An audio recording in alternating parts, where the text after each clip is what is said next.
Let's combat and fight back with MELTREK. The war of the minds, they want control of the masses. And Common Core, they dumb us down in the classes. Without knowledge, we can't gain access. Build with the elders, take notes and write classics. We keep whining on the block, how it's gonna stop? Let's start supporting our own, make their supply drop. We buy stocks, then we buy blocks.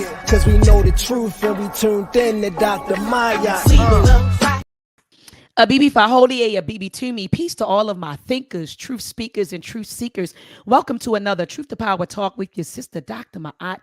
Thank you for joining another powerful discussion. And tonight I have with me another powerful guest, but he is no stranger to the platform, Baba Mwalimu Baruti. How are you doing tonight, Baba? I'm doing excellent, Dr. Maat, and it's always wonderful coming back, into this space.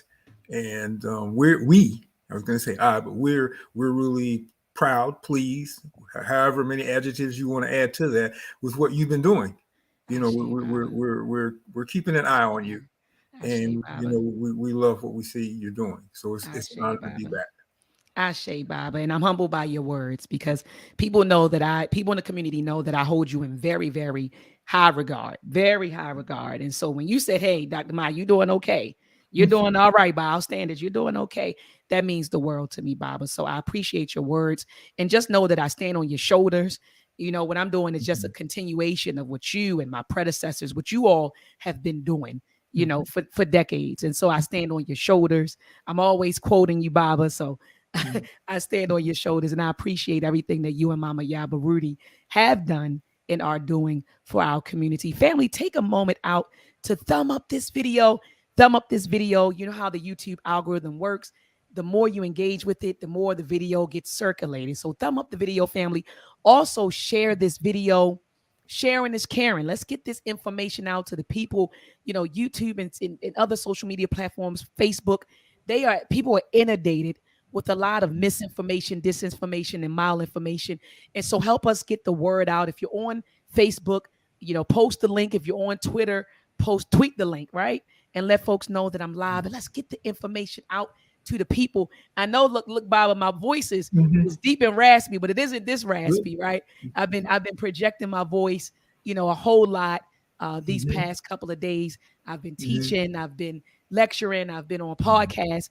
So I said this weekend, after tomorrow, Friday and Saturday, I'm just going to give my voice, a rest, because it's extremely hoarse, and that's why I have my tea right here.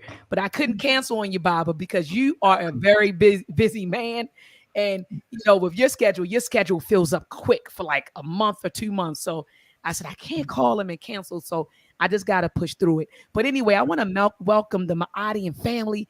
I see you all in the building. You've been in the building since 6:30. I want to shout out to CJ. Peace to that brother, CJ. I see Ageless Wisdom Speaks is in the building. I see Brother Mathis is in the building. I see Jabrielle is in the building.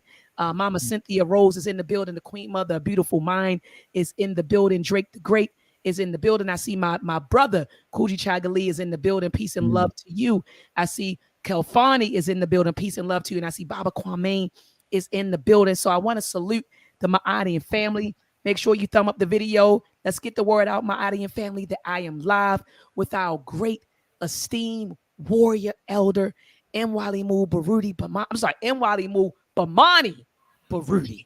Ashe. And so we want to make sure that they know that we're live, that I'm live with a living legend, family. And so anyway, I see Baba Emotep. He said he's in the building too, on the School of Urban Philosophy. So peace to you, Baba Emotep. I just saw you in the building. Wisdom Bars. Peace and love to you, Wisdom Bars. So the Maadian family is definitely in the building. Family, share this discussion. Let's get the views up. So Baba, yes, I reached out to you a couple of months ago. I said, Baba, you got to come on the platform, because a lot of things are happening in this society. And it just kills me that our people are shocked when stuff happens. Yes. Like when the Yurugu does things, our people are still shocked. And I realized, and I said this on my platform before, I understand now this cultural reality that they have created. And Bob, I used to get depressed about it. I used to wake up and oh my goodness, I got to deal with this culture reality that the Yoruba has created. And I would get frustrated about it. But now I'm learning to push through it and just keep doing what I can do. And I learned that every day you got to fight to be African in this society. Every day you have to fight to be African. You have to guard yourself. You have to guard your mind, guard your spirit, right? Every day it's a fight to be African in this society. And so anyway, Bob, I reached out to you because a lot of things were happening. Yoruba were doing all sorts of stuff. And Black folks are always shocked. Oh my goodness, somebody. Oh my goodness, they're putting up pedophilia advertising. Oh my goodness, they're putting stuff on TV. And I said, do we really understand these folks? Because if we truly, Baba, understood these folks, right, we wouldn't be shocked when they behave in a certain way. We wouldn't be shocked. Say, okay, I understand, their nature, right? And then B, if we truly understood these people, we would know how to deal with them accordingly, right? Absolutely. So it wouldn't be intermarrying. It wouldn't be sitting at, you're invited to the cookout, you're sitting at the table. We would know how to deal with them. But Baba, we truly don't understand. I think that we have forgotten. I know that Dr. Amos Wilson talks about in his book, The Falsification of African Consciousness, talks about historical amnesia. I think we have really forgotten, and because we don't know the history, a lot of our young people particularly are ignorant of the history between us and them. They think the Yoruba is their friend until something happens. And so we always kind of get tripped up by because we don't know who we are truly dealing with. And so I said, well, who could help me unpack this topic, right? I got to reach out to Baba and have this discussion about the Yoruba, their history, their culture, who they are in relation to us, right? Like, so I wanted to have that conversation with you about that. So Baba, what are your thoughts on that? Do you think that we have forgotten, the history? Do you think it's that? Do you think that we're just being influenced to think otherwise? Is it a combination of both? What are your thoughts on that, Baba? Have we forgotten who these people are? I think it's a combination of quite a few things. And at the heart of it, one of the things that I see that is extremely critical, and we rationalize a lot, we're scared to death. It's sort of like when you look at an animal that is intimidated or threatened by another animal, and that animal knows. If you ever saw the movie, I can't even think of it now, but this creature was made out of some leaves that this guy drank, and he became this creature, and he was transported to this museum in Chicago in this crate. I'm gonna think of the name of it in a minute.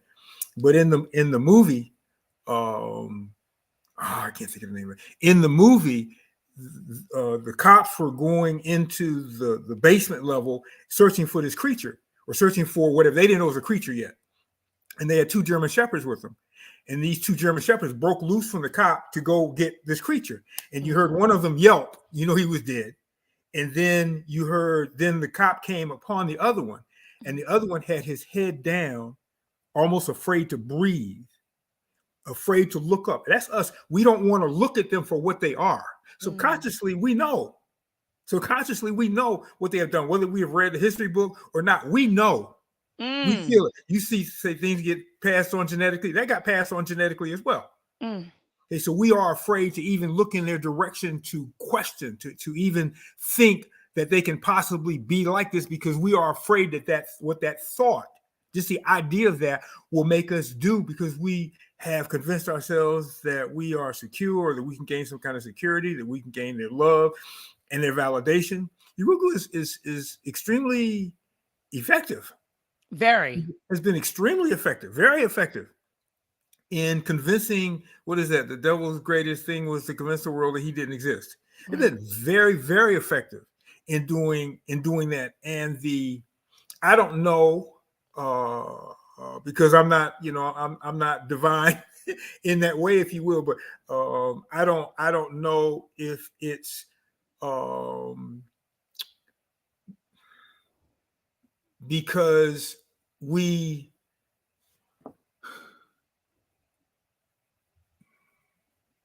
don't want to say refuse to see, there are so many of us. I know I'm jumping back and forth, but there are so many of us who do not know, who do not want to know, and they don't. The do not want to know isn't because they've known, and I'm twisting this up, but it's not because they have known. They haven't seen, they haven't read history, they haven't read our story. Right. They haven't studied it, so they have no idea. When I was coming up, my mother would say, you know, you teach ignorance, but you ignore stupidity. Because we're dealing in a lot of cases with ignorance here, and you can't be upset or be mad or violently critique somebody who just does not know. That's not fair. So most of the people who we're dealing with, not only don't they know because they haven't been exposed to it, there was no reason for them to become exposed to it. When I was in the military, there was no reason for me to think that there was something wrong with Yoruba. There was nothing about this world. This was just the way things are. You know, that's the way of the world. So there was nothing to cause me or any of the brothers who I was around that I was aware of to cause any of us to stop and think, this doesn't make sense. Right. You know, these beings, you know, are about the business of destroying us and using us in a particular way. We understood that there were things that are unfair. We understood that had to do with, you know, the color of our skin, all the rest of that good stuff, and even deeper than that as far as I'm concerned. But we did not have there was no reason for us to believe or to be aware of the systematic nature of this. Okay, it didn't register with us that they had started on the Atlantic side, the east coast of this country, in the Kemetic Ocean, and did the same thing over and over again to every group that they met, going till they got to the west coast, murdering, killing, starting. But we saw the same thing in Australia, same thing in Africa. There was nothing that would cause us to connect this with their spirit. Or spiritlessness, despiritualized nature, however we want to look at it. There was nothing, because they knew how to smile, they knew how to use the rhetorical ethic against us, because they knew that they were dealing with ignorance, because it had not, what they had done had not got passed on. And of course, we know that many of the stories didn't get passed on because they wanted our ancestors wanted us to forget. Our ancestors want us to blend in. Our ancestors themselves have forgotten. Our ancestors themselves weren't exposed to the story from an African-centered perspective. And what story, just like what story, part of the story we're getting now, we're getting the part of the story, and it's being given to us in such a way that Europeans still don't come off as a bad guy. We have been so sub-assimilated into European culture that now we've reached a point where certain things can be told to us. Certain things can be revealed, but they're being revealed in a way that does not turn Europeans into Europeans. It turns them into just, you know, other people who took advantage of this opportunity, or, you know, they came out of the caves and were barbaric, blah, blah, blah. But over time, they have evolved into more human-like beings.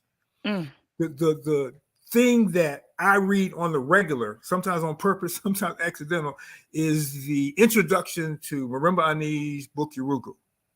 And in there, she discusses or presents the myth of the Dogon people of what Yurugu is. And other people want to argue about whether Yurugu is this or Yurugu is that. That's a term that fits. We're not going to sit here and argue about points. We know what we're talking about. In there, and most people read it and they say, yeah, that's Yurugu. Yeah. But they miss, many miss the several of the words in there, because those words speak to the fact that this is permanent. They can't be changed. It's not possible to change it. There's nothing in there that says, oh, well, you know, if we treat them with smiles and blah, blah, blah, that they will become, you know, more human-like, and they'll be more loving with us, and they'll recognize that they're our brothers and all the rest. No. They stated clearly, they cannot change. This is forever. This is permanent. And people, when they read that, they miss I believe there are 3 or 4 words in there that are synonyms with permanent, never changing. And when we understand that, when we get to the point where we can understand that, then our whole dealings with them changes, because there's nothing about them that will remain in our center. Their feelings, their plans, their voice will not be part of our discussion, you know, because we know that we are not them. It's 2 completely different peoples, if you want to classify, I don't even put them in the category of people. Let's not human. Because Baba, you're going into my next question, Baba. I was going to ask you, say, Baba, would you consider them human? That was my next question. Yeah. Well, according to our ancestors, you're not born a human. You're not born a person, a human. That's something that you have to prove. I've said over and over again, we are people of evidence. No matter what it is, you say you're a mother, well, there has to be evidence that is communally understood and accepted and viewed that says that you are a mother. Same thing with a father. Same thing with a warrior. Same thing with anything else. Of course, and to take an aside on this, it's what is problematic now, particularly in the media, and particularly among folks who were brought up in a reality where attention is so important. It's folks that are walking around claiming to be things that they're not, but because they can put on that image, because they're imitating and they're part of a culture that says that if you pretend to be it and no one argues or can disprove what you're saying, then that means that you're that. So your white boys walking around with locks or pseudo locks and they're Africans. Okay, because we're operating within a cultural framework, within a celic framework, within a spiritual framework that says that you can lie, and as long as you can get away with that lie, then that lie becomes truth. That's not our ancestors. So according to their definitions and according to historical understanding, okay, so I mean, our ancestors, proverbs, ancestral words, they must be taken into context. They must be taken in historical context. Our ancestors, when they were creating Ma'at, they didn't know Europeans. Europeans weren't in their presence when Ma'at was being created. They weren't in. They were not aware of that level of evil barbarity that was natural to a people. That was not something that they were aware of in the sense that they had encountered it, that they had seen it. Europeans were basically in the caves, if not barely getting into the caves at that point in time. So the principles of Ma'at did not apply to them. But we're, like with so many other things, we're trying to make what is African apply to Europeans also, because we want to play this we're all human game. And that doesn't apply as far as I'm concerned. We're dealing with an invasive species who, in order to make themselves normal, must turn everyone into them. And they are very busy about the business doing that. That's a fact. They are doing that exceptionally well. And it's, as you said earlier, it's painful to watch. It's very, very painful to watch. It's saddening. And sometimes, and I've been at this for a while, but it'll tug at my heart when I see us doing things that are killing us, that makes no sense. Folks need to read, and of course you were talking about falsification of African consciousness. Right. Folks also need to pick up on the latest, which was posthumously published, self-hatred and self-defeat. Yes, because that's a serious or deeper, if you will, I don't want to say deeper because I don't want to compare his books, discussion of that. They are in the position that they're in because of our acquiescence, because we have accepted their definition of reality as ours, because we believe what they say, because we believe that they are human, because we believe that. How many of our scholars in this attempt to be scientific went through great efforts to prove that race is irrelevant? I think it's very relevant. But to prove that race is irrelevant to our discussion, to prove that we're brothers with Europeans. So J.A. Rogers spent an enormous amount of time. This is the critique of J.A. Rogers' work of scholarship. He was brilliant. But his whole effort was to prove that there's no line dividing races. That was his whole theme. And we had a whole collection of scholars who were doing that, and are still doing that. So we have done much in keeping them at our center, which allows them to continue to do what they're doing to us, and with us finding ways to explain it away, to make them into human. So there was a thing that came out, I guess, about maybe 30 years ago when the lynching discussion took off again, where you would always have some black person in the audience when you were explaining what Europeans did Of course, I had ways of dealing with that in the classroom, but you always have one black person in the audience or in the classroom who's going to say, but this white person got lynched, but this white person got lynched, as if you are, if that somehow makes what they did to us just human and normal. And what I would do is I would simply go to the board and I would draw this huge circle. I remember one time we were looking at Ginsburg's book on lynching. I drew this huge circle, and Ginsburg is a major understatement. Huge circle on, and I said, this is the body of Africans who were lynched in this country. And I take my little piece of chalk and I draw a little teeny tiny dot somewhere near the middle of it. And I said, that's the number of Europeans. And you're comparing this dot to all of this so that you can make everything seem like it's normal. So you can make them appear as if they're normal. So you can continue to keep them at your center. That shock that you talked about, that we feel, that we experience when they do stuff, that stopped with, Eniyan decades ago. Because you expect, you could, I told a student, it must have been about 30 years, I said, I don't read the newspaper. And I did, but I was trying to make a point. I said, I really don't read the newspaper because all you have to do is tell me a piece of the situation. I can tell you what happened because they repeat the same thing over and over again. And so do we. So every time we get shocked, I call that reacting. We don't act. We react. React means that somebody does something to you, you see it, you go out, you protest, you go back, everything goes back to normal, which you constantly hear on the internet. Well, when are we going to go back to normal? Where we act like nothing happened. And then it happens again and you're again shocked. Okay, and it happens again and you're again shocked. Versus acting, warriors act.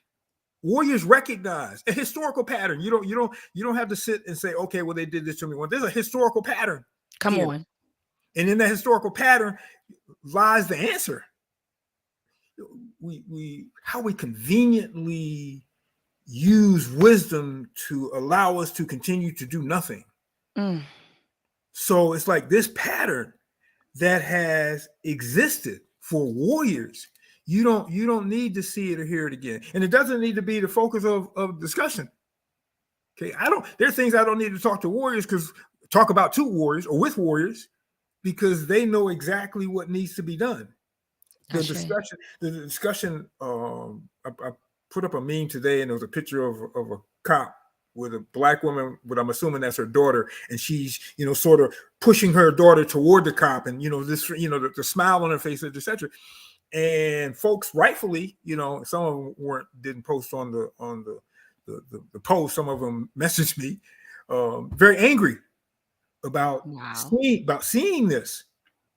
And I'm saying, I don't get angry about it anymore. I mean, my righteous rage is continuous. It never ceases because this never stops. It never ceases. It allows me to operate at a different level of consciousness, if you will, than some people. So I'm not tactic of war, keeping people off balance, keeping people constantly off balance. Keeping people reacting, keeping people running around trying to put fires out that you're starting all over the place when they get finished putting these out. That's a tactic of war. Keeping people constantly afraid, keeping people constantly frustrated. Okay, frustration kills you. It takes years off of your life. So they're killing us in a myriad of ways. And this is, of course, another discussion.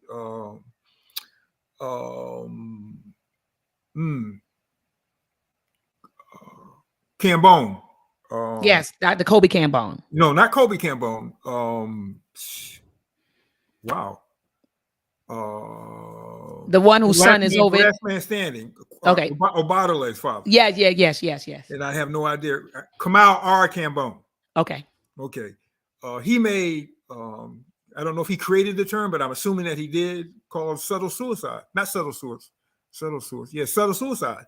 Where because we have bought into Yurugu's guidelines for living, then we're systematically killing ourselves. So we're doing things that we know kill us. The extremes, of course, smoking, drinking, drugs, etc. We're doing things that we know are killing us. We know this. I don't think I don't think that 5% of the people who are drinking or smoking cigarettes or using drugs believe that this is some way helpful to them. The rest of them subconsciously or consciously know, yeah, I know this is killing me, but I can't let go of this high. I can't let go of this buzz. I can't let that go. So there are so many things we could do not a workshop, but we could do a week's think tank, if you will, on the ways that African people are killing themselves in service to Europeans. Baba, I think we need to make it happen. I think we need to make that happen, Baba. And people, they just don't think about it because they can't look at Urugu as a problem. We have developed blaming the victim blaming mentality among ourselves, so that no matter what happens no matter what goes on, no matter what happens, we're not going to look to Urugu as the cause. And anybody who does is going to be critiqued. Anybody who points to them is going to be said, but look at what we do to ourselves. But look, more black folks murder more. Of course, that's a function of proximity. But what causes us to kill each other in the first place? Something that Wilson talked about well in Black on Black violence. Yes, he did. Okay? So when we combine just those two things, and we know there are many more, when you just combine the fact that this is Urugu, they're not going to change. Why would they change when in their mind they're winning? Why would they change, destroy? They haven't changed it in any way, shape, form, or fashion. Why would they change what works for them? This is them. This is the way they move. This is the way they historically move. That's why they're in the position that they're in today, because this is how they behave. Their goal is through rhetorical ethic, what Mama Rimba's term, through convincing other people that they're not what they are. That's how they're able to do this. And these other people support them in what they're doing. The rhetorical ethic. They go and they study people to find out how they stand morally, how they stand in terms of intellect, and then they mimic that, making those people believe that they're the same kind of people. And then once those people are convinced that they're the same, then they destroy them. And Baba, we've seen that.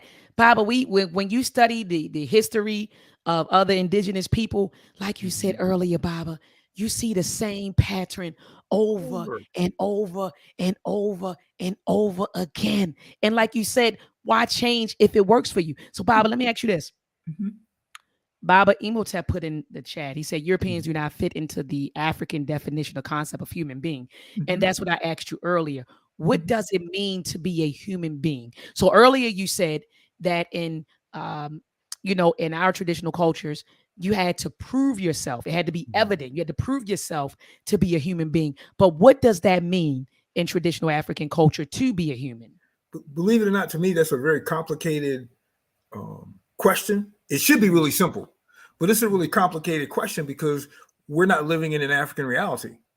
To be human within this reality, within Urugu's reality, and I don't care how many games we want to play, we're operating within Urugu's reality. We're not in charge. We're not making decisions. Okay, so this is their reality. What that means for us, what that would mean for warriors in this reality, is that they create, to the best of their ability, safe, sacred spaces where Africans can be ma'at, where they can practice amongst themselves, understanding what's going on outside of that, where they can practice amongst themselves ma'at. If you practice ma'at, then you're being African. There we go. Okay, so in this evil reality, ma'at is flipped completely and totally upside down. I said thousands of times. It's been flipped upside down, and that's what's glorified. That is what's worshipped here. That is our aspiration.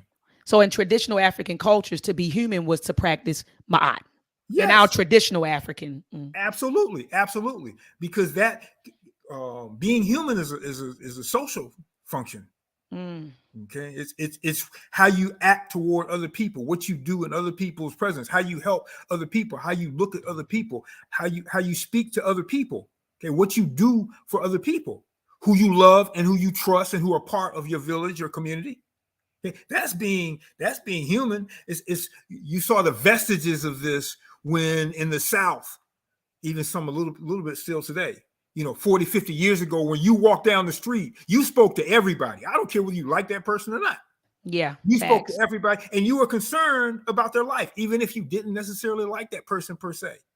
You're concerned about, because you know that this was a community and what happened to one person happened to another person. If you go even further back, you understand that when somebody had a quote unquote psychological problem, when they had a psychological issue, that person wasn't the person that the questions or the issue was directed toward. The questions and the issue was directed toward the community at large. Because if something was wrong with that person, that meant that something was wrong with the community. That's a whole different perspective. Here we do this individualistic Freudian thing. That's not our tradition. So we have people who are doing that, but what you are doing is allowing Africans to slowly but surely be folded into European culture and society and be okay and safe in that. We define humanity based upon how you treated people, just like civilization. Civil, how you treat people. That's what civil means. So the idea of being human in our tradition involved people. It wasn't you.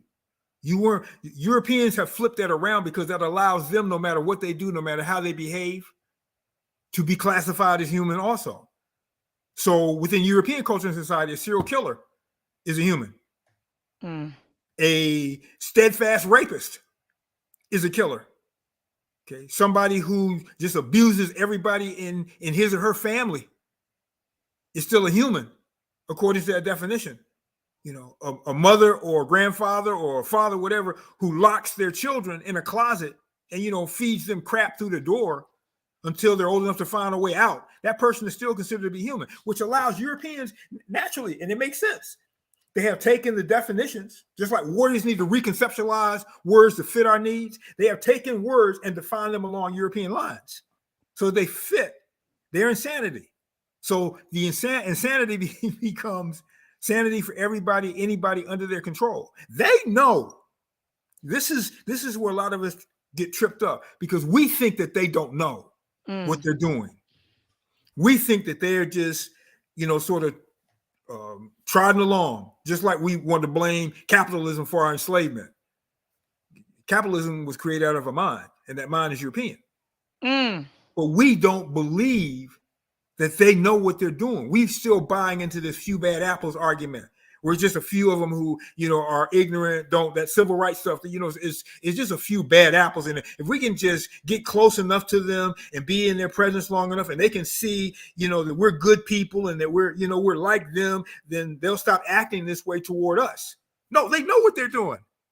They know exactly what they're doing. They're not confused. Bobby E. Wright talked about that relative to menticide, and that's the one point where Bobby E. Wright and I differ, because he argued that the European who has those psychopathic racial personality characteristics, that this was limited to a few, you know, educated, blah, blah, blah. No, to me, it's all of them. It's every single solitary one of them. And to me, that whether, even if I was wrong, and I don't think I am, I don't believe I am, even if I was wrong, that allows me to work in this world for African people. I say all the time, you know, you're at war with someone. You don't go and interview everybody who's shooting at you to see, you know, who's a good person and who's a bad person. No, you shoot at everybody there. That's a fact. Until you win. Once you win, if you then choose to go and interview everybody who's now a prisoner of war, what have you, then you can go do that. But when you're in the middle of war, when you are being warred upon, when there's a war going on, then there's no conversation. Okay. That's a fact. You shoot. That's a fact. Yeah. So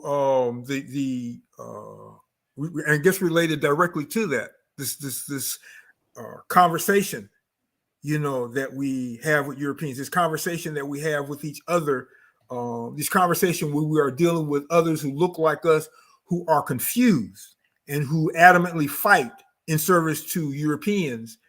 We don't recognize often that the longer they engage us in this conversation, then the more we get sub-assimilated into their culture. Baba, I was getting ready to say that. I didn't mean to interject your wisdom, but my next question was going to be that.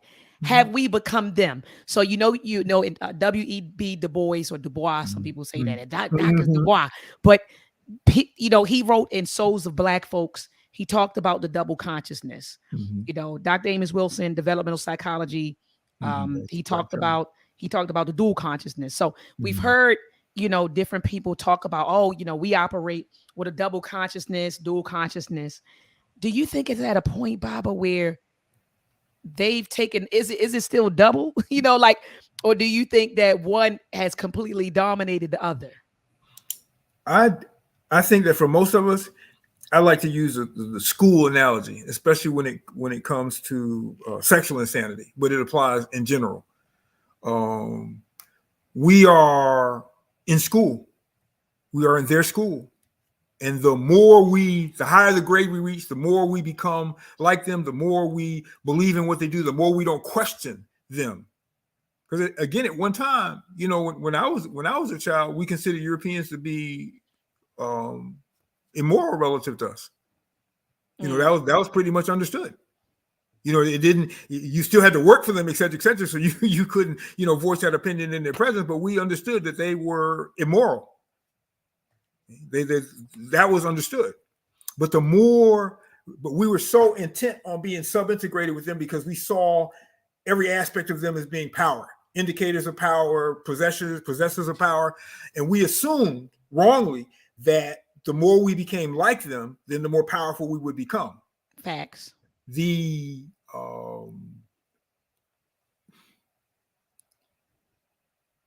answer to your question really has to do with that school, with that learning, because we have shed every possible semblance of anything African that Europeans have an issue with to become them. So technically, a lot of us are them. Okay? The voices, the walk. Yes. You know, I said it's good to be around for many decades because then you can hear the changes that have occurred in the voices of African. You can see the changes that have occurred, particularly in the walk of African men. African women, you know, many of them still walk like African women. But some there you see some changes. When I was growing up, you saw an African half a block away or block away walking in the you knew that was a man. You saw a woman half a block away, you knew that was a woman. You knew that was an African woman. There was this distinct quality. Everybody, of course, walks differently, but that's us. But because we have become them and understand, I mean, any of y'all and I talk about this. I don't know. I'm keep bringing her into conversation, but any of y'all and I talk about this all the time. How it's almost impossible to distinguish us from them. That's a fact. And the problem. The depth of the problem can be seen in those places where there are few of us. So when we were at the University of Chicago, where there is extremely few of us there, the quote unquote blacks that you saw there were white. Okay, in their mannerisms, in their likes, in their music. I believe you. I believe you. And that threw us because we hadn't seen that before. I'd seen part of that in the military, but I hadn't seen it to that degree. So the higher we go, then the more we have to be receptive and more we have to be imitative of them. To me, the one of the best examples of this, and I've talked about this before too as well, where we had to go to this colloquium, this event type thing where it was for black students only. And Enia and I were the oldest of the black students, and we came in, you know, and everybody knew who we were. And we went and you know, we're mingling a little bit, and we saw that the men were on one side of the room and the women were on the other side of the room. And so I went and took my lead to go talk to the sisters, and I went to talk to the brothers, and then we're going to, you know, switch up sides, see what's going on. And I walked over to the sisters and I said, you know, why are you all, this is like, you know, kindergarten, first grade dance. Why are you guys separated, you know, like this in this space? This is supposed to be a black event. And one of the sisters looked at me and she said, what men? And she wasn't talking to me, so I didn't take offense. Right. She said, what men? So I took my leave and I went over and I, you know, went to speak to the brothers. And, hi, how you doing? And I got angry. I got very angry. Eni and I looked at each other. We both knew, okay, it's time to go. So we left. We went back to Mary Student Housing. I went down the hallway to my friend's room, who was also, you know, black sociology major. And he said, and I said, what's going on with all these homos? And he said, they're not homosexual. He said they have been effeminized. He said they understand that in order for them to be accepted into those circles, they must pose as no threat. I said, oh, so they're pretending. He said, no, they were raised this way. They were raised this way. So you have those us, and this number is increasing. In Kobe Cambone's his white book, he talks about cultural misorientation, and in there he talks about 2 studies that he did, and he talks about how Blacks have increasingly moved to a state of severe cultural misorientation, where how we get directed is toward Uruguay's culture in terms of our definitions, in terms of our aspirations, all the rest of that good stuff. What he noticed was that even though the majority of us were still only moderately culturally misoriented, which meant that the bulk of us were like in the middle of that bell curve, more were shifting toward, with time, we're shifting toward the severely culturally misoriented group. And I would argue that that process has continued.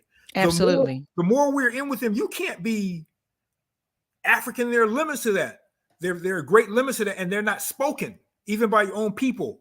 They're not spoken. And I'm talking to the children about it in the classroom, I don't know, about a decade ago, and they were, making the argument, well, no, that's not the case. I said, okay, go to school with some Pakistani clothes on, or some Japanese attire, or some goth stuff, or whatever, that's not African, and see what happens. Now, some people may, they may laugh, but they may ask you, what you're doing, and say, hey, yeah, that's cool. Now go to school with some African attire on and see what happens. See the results from your classmates, how they embrace that. No, they're going to look at you like you're crazy. What are you doing here with that backward, monkey booty shaking stuff on? It's the same thing on the front of my car. It's got the license plate in the red, black, and green with Africa in the middle. I painted it black, and Africa, of course, is right side up. And I will have white folks who will walk by the car and they'll look at it, and keep on going, because they know, like I said, they know. Black folks will walk by the car and they'll frown up and they'll stop and they'll look at it like something's wrong. I've been asked multiple times. So I carry around a copy of You Reason With Me Now. And the first thing I'd say, ask them, are you a reader? Read the essay on bearings. Because we are the police of ourselves for them. Facts. I was just talking with Enia last night about family. And I said, one of the things that made me stop and think about what I'd been just reading in our books about family and how they will respond to you being African was my grandfather, my maternal grandfather, when he transitioned. I'm grown. My maternal grandfather transitioned. I had the red, black, and green with the Africa as it originally is, license plate on the front of the car. And they created the line for the funeral procession. And the 2 of my uncles got together and they said, well, you can't be in the procession with that car. Wow. I had to get into another car in order for Enia and I to be in the procession. Wow. So we do it to ourselves. We do the controlling, the policing of ourselves for them, and it's sort of like how we raise our children. We're not afraid for our children that if something will happen to our children. We're afraid of what will happen to us as a result of rearing them wrong, of not rearing them to be subservient to Urugu. This is all these examples. Give another example of teaching at Morehouse. And Morehouse is not the only place, but the money that comes into your school, there is not an HBCU in this country that is not primarily funded by Europeans. Facts. And if whoever's paying you is going to dictate your politics, at least your open politics. So there was a bunch of money that was coming into Morehouse to start business programs. And we had to ask the question, because the business departments didn't need the money. What was going on in terms of the business departments was that the jobs in businesses across the country were shrinking. Their children were going into the social sciences. Their children were going into social work. Their children were going into sociology. Their children were going into psychology as majors. They were tracking our children into business where the jobs were closing up. They were tracking our children out of competition with them. So you have this collection of Negroes who understand that their role is to pursue the interest of Europeans. So they get paid. But you have to be an individualist and extreme individualist, which means you're already part and parcel of this. And we don't want to get that confused because our ancestors were individualistic as well.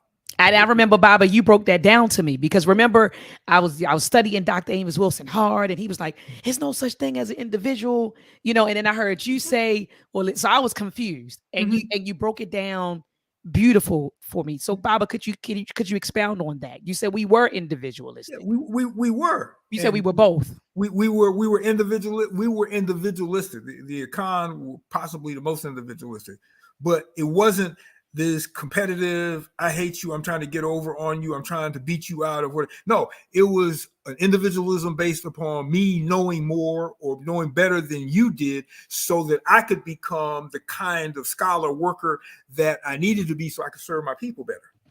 So the smarter I am, if you will, then the better I can do for my people.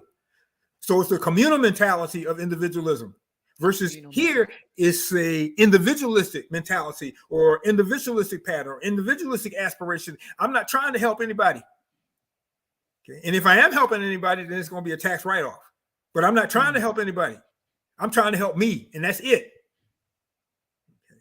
So the all of these aspects of us, they are because we have become them. And the fight for a lot of warriors I see is breaking free from that. Yes. Like Baba, and I just want to just jump in. Baba, I remember like years ago when certain things happen on the news, we knew it like that wasn't nobody black. We like, shh, there's nobody black. It could be somebody killed the whole family, somebody got raped, somebody did something to a child, and we knew, and I'm talking about in the 80s. I know you could go further back than me, but my memory goes back to the 80s. And I remember my mom and my father, watching things on TV and, oh, that wasn't somebody black.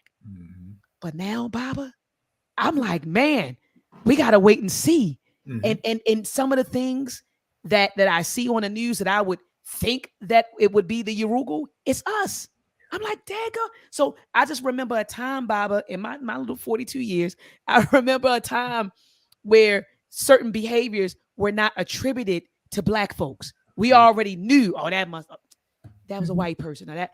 But now, Baba, the lines are so blurred at this point. So like you said, we have literally become them. Yes. And we have relinquished our rights to socialize our children as Africans to Yoruba. Everything that they receive, virtually everything that they see. Okay, so it's everything that they see. So the games, the movies, okay, the videos. Once the spoilers kicked in, there's some people who differ with me who will say it began before, some will say it began after. But once that spoilers kicked in, Doc Spock's baby book about that time, when that spoilers kicked in, then we begin to relinquish the control of our children's socialization to Europeans through the media. Because then they had control, and of course Europeans had control of the media. So how are we, if we're trying to spoil our children, which means that your child does what he or she wants to whenever they want to, assuming that they'll get what they need whenever it's time to get it, then we have no control over what they watch, who their friends are, being critiqued by anybody. We have no control over that. And when you relinquish that control, that means that everybody in the society who has power, and we don't have power in this society, everybody in this society who has power has the ability to turn our children into whatever it is that they want. So that's like this, to me, it's the same like the shock where we see one of our children, shot mom because mom wouldn't buy him this toy or what have you. Back in the day, yes, we would have automatically known, yeah, that was a white boy. Exactly. We automatically know that women, and we were never wrong. That's to me the validating point. We were never wrong. Nope. But now that line is, and that's a very good indicator of that. That's an excellent indicator of that. If we don't, and this is part of the issue with some who know, but most who don't, if they don't know history, if they can't see what we were like, then there's no reason for them to look in any other direction. I remember Enia coming home from school from Morehouse one day, really frustrated. I mean, really frustrated, because she was talking to them about some aspect of sex, sexual behavior, or dissexual behavior. And we need to start putting that word dis in front of a lot of words. But she was so frustrated. And, teachers aren't supposed to talk to their children. You're supposed to be this objective person who doesn't, talk about, your traditions and how as people, that's also part of that losing control over our self-definition. But she was so frustrated because she was talking about whatever it was she was talking about. And honestly, I've forgotten. But they were talking, no, that's normal. That's what you're supposed to do. And she realized real quick, oh, these guys think that what they see today is the way it's always been. Facts. There's no marker, facts. No compass, no nothing. They act like, and that has a lot to do with us relinquishing their socialization to somebody else. Come on, they don't Baba. get our story. They don't get our story. And of course, the story comes to them through Yurugu's eyes. It don't come to them through our eyes, through the eyes of our ancestors. They come through Yurugu's eyes. So you have children who are fighting you to allow Yurugu into these spaces. Those programs that exist that are funded by Yurugu, okay, they allow them in. You can't. I mean, it's like that's the main reason why we've never accepted funds from anybody. I remember you told me that. Yeah. You shared that with me. You said, nope, we don't. Nope. You can't dictate, because if I accept funds from you, it's just like the people who have allowed Akabin to stay alive all these years. This has been our jobs, but we were paid by the community. The people who have allowed Akabin to exist, they expected us to operate on the principle of African first, of African centeredness, or they would have stopped their funding. So you operate in the interest of those people who fund you, but you're supposed to be operating with people with like minds. And for me, and I understand people who will gather funds for certain things, blah, blah, blah, or to keep them surviving to do their work because they need this. I understand that. That was a problem for us. Whoever you're getting paid by, you have to follow their rules. That doesn't mean you can't twist them. I said, John Ray Clark, he received that money to better get black teachers better qualified. And when it was all said and done, he said, well, no, that wasn't what I did. We know what we do with the money. We do what we need to do with the money. He said, I was teaching those teachers how to create, how to teach, how to make better teachers, not for themselves just to become teachers. But that money in our community is everywhere. It's everywhere. And you can't go and you can't present your case to people who give you funding in a way that it's going to make them question your loyalty to them. That's a fact. They're not going to allow that. That's how, we keep forgetting. That's why they're in the position that they're in. They're not stupid. Not at all. Yurugu is not even close. They're extremely intelligent. But as John Clark says, it's an evil genius. It's a very evil genius. And it's a genius that works on manipulating other people so it can become the norm. And we look around our community now. It's I give an example that's closer to home, really up to date.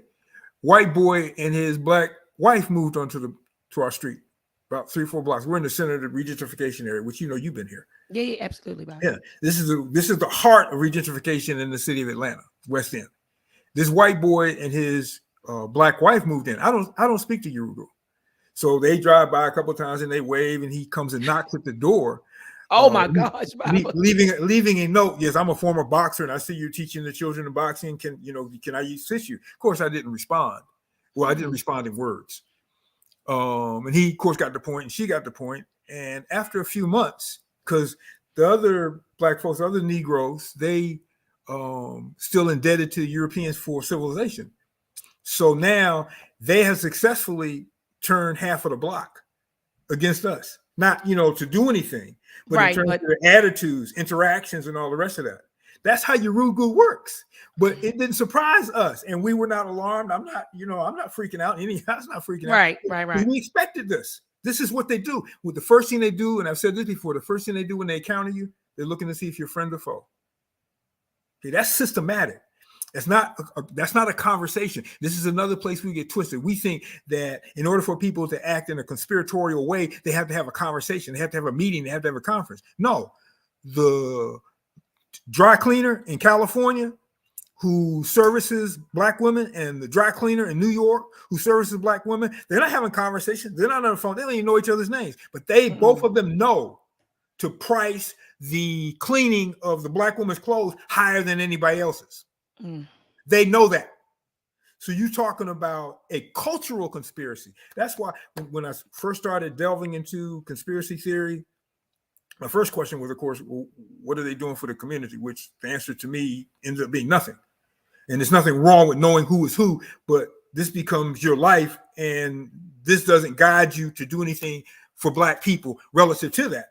It's, passing on information. I mean, we can pass on information for the next 300 years as we slowly but surely be destroyed. But we have to understand, just like they are one, their culture is one. They created their culture. Culture, it doesn't create the people create the culture. And that culture, the origin of the culture goes way back to their beginnings. Remember, Urugu talks about in terms of the Sealy concept. It goes back to their beginnings, and they have done nothing but perfected ever since. So when we're talking about Europeans, we have to understand that we're talking about a conspiracy theory, a conspiracy against us. And theories aren't necessarily false. This is conspiracy against us that they know, having been brought up in this culture, been around white folks, understanding their history, and at a personal level, being xenophobic to the bone, where everybody I approach, I'm looking for approval, Francis Cresswell saying, and I'm looking to see if I'm dealing with friend or foe. Friend or foe. Friend or foe, Ashe. And that to me is scary, because most of us, even when I say that, I would argue, most of us still don't see that search. That's the first thing. I mean, I'm looking for years trying to figure out, why are they doing this? Why are they doing that? Why, when I don't respond this way, do they, walk away and avoid it? Why am I, this started at the University of Chicago. And I said, okay, this is real. This isn't complicated. We make it complicated. We make it very complicated. And I wanted to real quick say, what can young warriors do? If we're talking about young warriors who are of age, who are, let's say, independent of their parents, they need to do two things. One of them, and this is a small part of it, study us. Study the words of those warriors who love us. Okay, study John Clark, study Chancellor Williams, study Bob Imhotep. Okay, study those who love us. Not just who write, black stuff. No, study those who love us. That's a small fraction of that. I take that from the wisdom of an elder who was a continental African. He said, read a little, think a lot. And I'd add on that, read a little, think a little more, act a lot. They need to take what they know in small circles, unbeknownst to the world, and create safe, sacred spaces for African people and plan. Every successful society has had secret societies. Every single one. And they operate in the interest of the people. And a secret society means, that nobody knows that you exist. Because if I know that you know, it's not a secret. Okay, you're just a fraternity or a sorority. That's all. Okay? So they need to take what they know and create those spaces. You're talking about rule. You're talking about, I don't even want to know what you're doing. Because if you tell me somebody puts a gun up the Indian's head, I'm going to tell them. Okay? So I don't want to know what you're doing. Go read Schuyler's Black Empire. Go read Toni Morrison's Song of Solomon. Go read A Gathering of Old Men. And get some ideas from there in terms of what needs to be done. Look at I was always told, and I heard it through African wisdom, you go where you're needed. You correct what needs to be done. regardless of consequences. You do what you see something that's not righteous, then you do what needs to be done about it. Our That's people right. are being destroyed. That's right. What do you see in your immediate world that is doing that or aiding in that? Your job is to stop it. Period. I don't care what their law says. I don't care what their law says. I don't care if they come and arrest me tonight for saying that. I don't care what their law says. If it's hurting African people, then it needs to be stopped. That's a fact. It doesn't require a lot of conversation. What was the African proverb? Is the shackle of cowards. What's the Rasta word for having conversation? Oh man, I just wrote it down this morning. Reasoning is the shackles of the coward. Okay, so we sit and we talk about it, and then nothing gets done. And we talk about it and talk about it some more. Conversation is important, yes. But when that's your conception of a revolution is a conversation, you got a problem. That is a problem. So warriors need to say, okay, well, I'm young. I have some power. I got some strength. I got, some diligence involved in this being African. What can I do? That's why it becomes problematic, or is increasingly becoming problematic for me when people say, well, I'm in a study group. It should be a study work group, study/work group. Come on, whatever Bob. you study and should be applied. You shouldn't be going there just to get. I can read Amos Wilson for days. I could probably sit in one room with some snacks, and I could read Amos Wilson until I fall asleep and wake up and read him again till I fall asleep. But if I'm not applying that, come on, then I'm wasting my time. Our ancestors said, person who has all the knowledge in the world, all the information, read everything, we can call them wise if we want to, but if they're not applying that knowledge to the benefit of the community, then they're not wise, they're stupid. Come on. That's what the ancestors said. So if we're saying that we are ancestors, if this is how we're looking at ourselves, how we're defining our world, how we're defining the safe, sacred spaces that we want to build for our people so that they can practice ma'at amongst themselves. And these little pockets of communities, they grow and they grow and they grow and grow until that becomes a force. Okay, how that becomes a force, I'm not in the position to say. That's not for me to I'm very sure I won't be around to see it, at least as I am now. But I know that it needs to be done. I know that things can reach a point of critical mass where we take off and do what needs to be done, where we move in a direction, because there are pockets like that all over the world. There's a Black Panther Party in India. No, didn't know that, Baba. There's a Black Panther Party in India. Now, I don't know their politics because I've met some folks who claim to be there and they're straight up Marxist. And that's got nothing to do with us. But we're all over the place. We're everywhere. Ashe. Doing this work. So I think that's a very good question, but I think it only needs to be asked once. It's just like the question of what do we do now? We got tons and tons and tons of literature and books and conversations and YouTube videos by the right people. That's right. On that discussion. But the problem is that there's a disconnect between the knowing and doing, between the knowing and internalizing it. I talked before about this Baba who has a study work group in Louisiana, and they've read, the people who he was involved with at the time, they had been with him, 8-10 years. And they were doing this thing every year. They gave donated money to a deserving Black business in their city.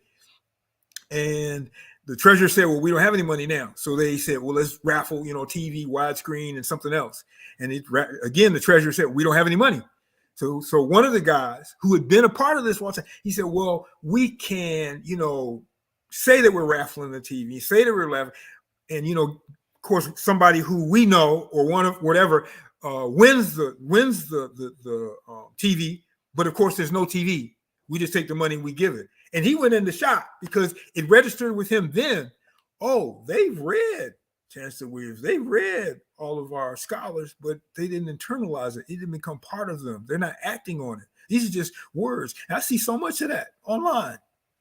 All of these voices online, if you're online and you're talking and I don't see an active component benefiting African people in some way, shape, form, fashion, and I can't judge those who have created secret societies, but if I don't see an active component of what you're doing, then you're a waste of my hearing.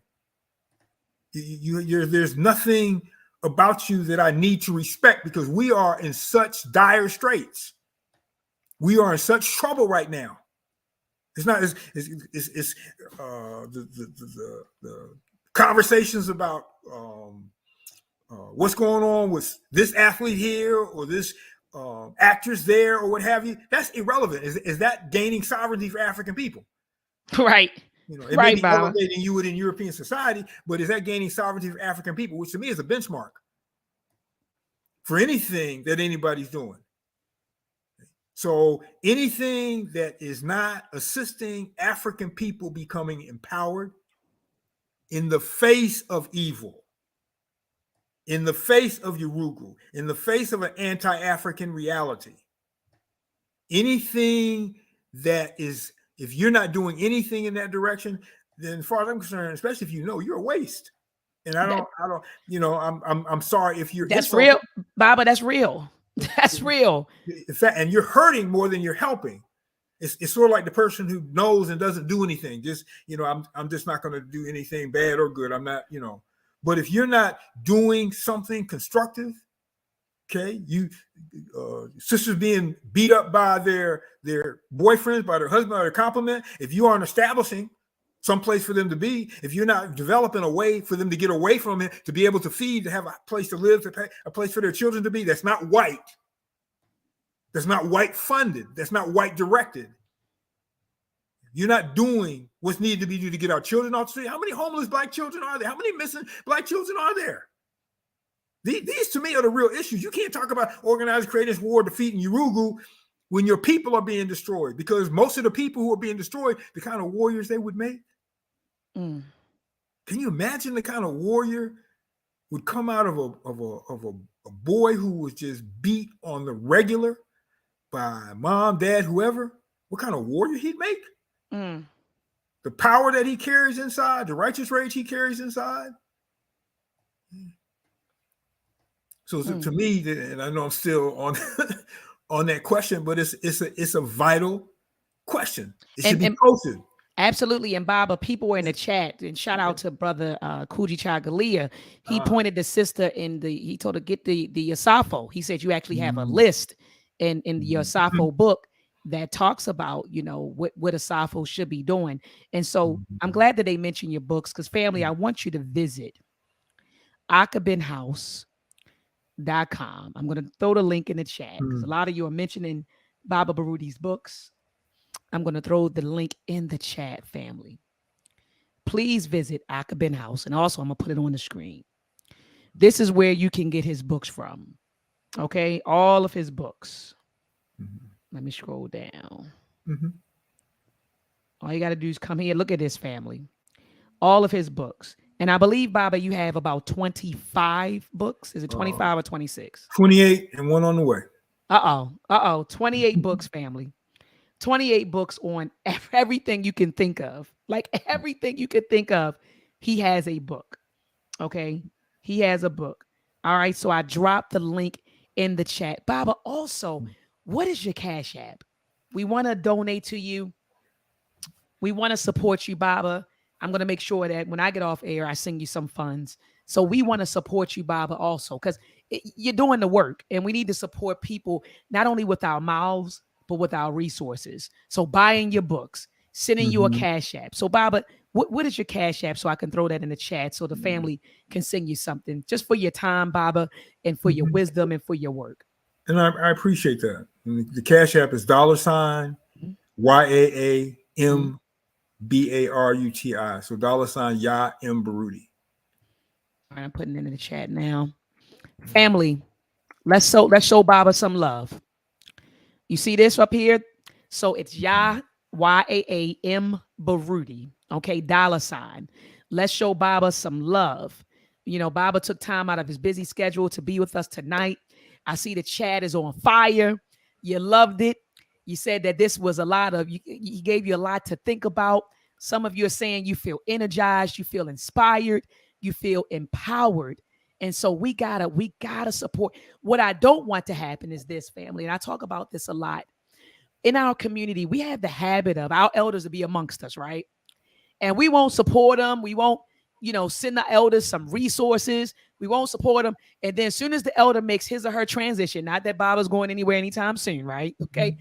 But the point I'm trying to make, Baba, is that we deify the elders after they transition, and then we buy all the books and the lectures we're selling out, and then we're buying all of the books, and then we got to give people their flowers while they can smell them. That's what we need to do. So that's why I say, give Baba Baruti his flowers while he can smell them, while he can utilize the resources. So let's buy his books, family. Baba Baruti and Mama Ya, they put up lectures. They had things going on almost like every quarter, Baba. You have something going on. We got to support, even if we don't go, even if we don't attend the event, send a donation. Send it $10, $20. Send it. Say, Baba, thank you. And so we got to get in the habit, family, of supporting our elders while they are amongst us. Not when they transition and then you want to go over to Akabin House and buy up all the books. Let's buy the books now. Let's give him his flowers now, family. All right? So take a moment out, Cash App. I know, Baba, I'm going to send you something. I always try to send you. When my elders come on, I say, let me send that. I may not be able to send much, but I send what I have. Mm-hmm. So family, let's do this. Let's give him his flowers. Let's support him while he's here. Baba dropped a lot of bombs. Baba, a lot of jewels. Thank you so much, Baba, for taking time out, for being with us. Asante Sana, Madase Pa, Dua, Adupe. Thank you, Baba, for being with us tonight. We thank you, Baba. We appreciate you. We appreciate you.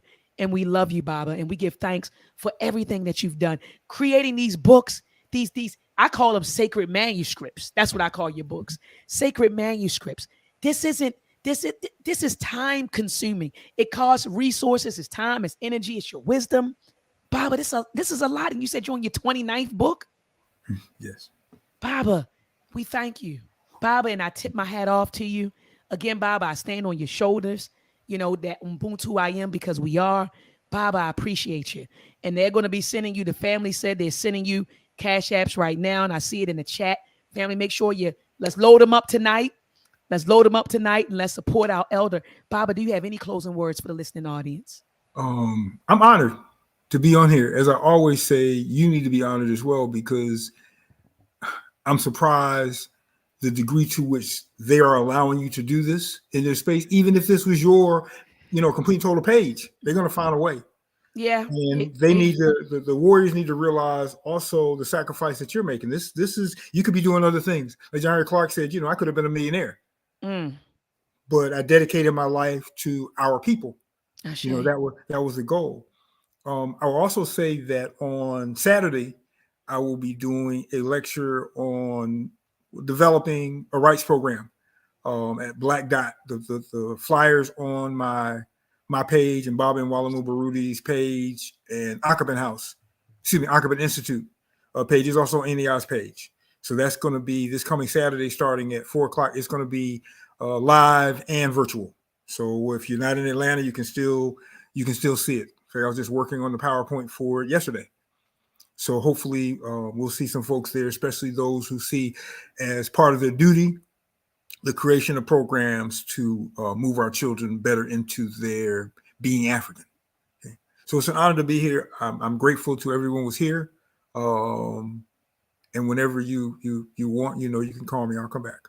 Absolutely, Baba. I was looking for the flyer so that I could show them, to give them a visual, Baba. So here we go. I found it. So let me know if this is what you are talking about here. Yes.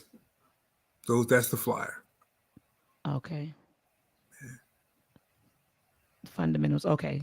There we go, Baba. So there we go, family. So this is what he's talking about. Rights fundamentals, developing an effective rights program. Now that's hot, Bob, because everybody's I got this program, but an effective rights program. You said a lecture by Mwalimu K. Bomani Baruti, Q&A to follow Saturday, March the 4th, 2023 from 4 to 7. Black Dot Bookstore and Cultural Center, 694 Main Street in Georgia. Donation $10 per person. For further information, you can call 770-305-6373. Yes. Baba, I got to get down there. I'm supposed to be down in Atlanta. Well, the third week, Baba, in March. So okay, I gotta come and see you, Baba, and we'll be here. See you and Mama and give y'all a big hug. So I'm supposed to be coming down there. Yep, third weekend in March. So I gotta swing by, Baba. Now, so we will expecting you. Absolutely, absolutely. So again, Baba, thank you so much for coming on. Welcome. Appreciate your presence always. Your presence is always appreciated. Abibi Fahodie, Baba. Abibi Fahodie. Abibi Fahodie. Family, so tomorrow I will be live at 6 p.m. Eastern Standard Time. I have Dr. William Sandy Darity coming on to talk about the blueprint for achieving reparations. So we're going to have that talk. And you know who Dr. Darity is. He is the author of, oh my goodness, family. I got to look at the book. But Reparations for Black Americans in the 21st Century. I probably butchered the title, but I know that his book is about, From Here to Equality. There it goes. From Here to Equality, Reparations for Black Americans in the 21st Century. Let me say that one more time. Dr. Darity's new book, actually came out last year, is entitled From Here to Equality, Reparations for Black Americans in the 21st Century.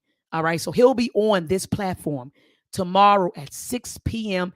Eastern Standard Time. And family, I'm going to bring up foundational Black Americans, the term foundational Black Americans, the term ADOS, and I'm going to ask him, is it necessary that we redefine ourselves? Because a lot of people are saying that the term African American or the identity African American has been hijacked, right? So they're saying, no, we should be calling ourselves foundational Black Americans or ADOS to draw a line between us and Black immigrants.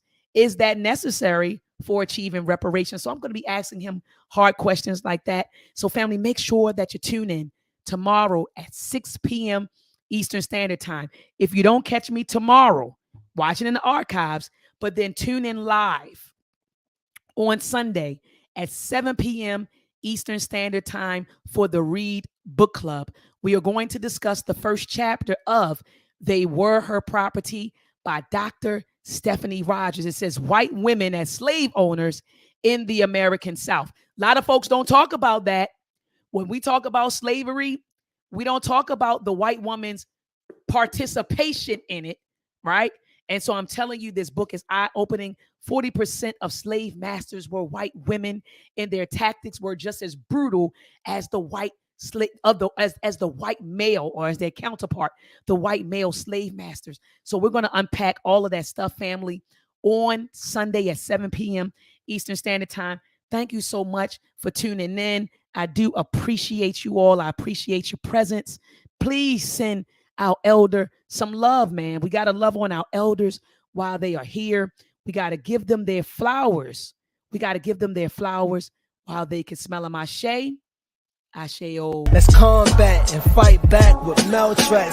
The war of the minds, they want control of the masses. And Common Core, they dumb us down in the classes. Without knowledge, we can't gain access. Build with the elders, take notes and write classes. We keep whining on the block, how it's gonna stop? Let's start supporting our own, make their supply drop. We buy stocks, then we buy blocks.